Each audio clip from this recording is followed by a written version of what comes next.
திருச்செந்தூர் ஆண்டவனே வேல் முருகா, தினம் உனக்கு நன்றி சொல்வோம் மால் மருகா.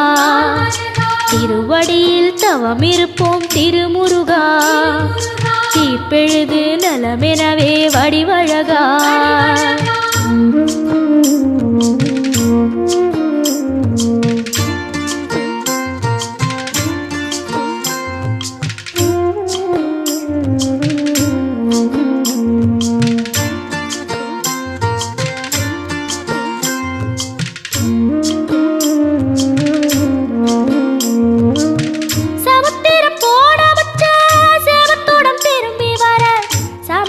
சாமி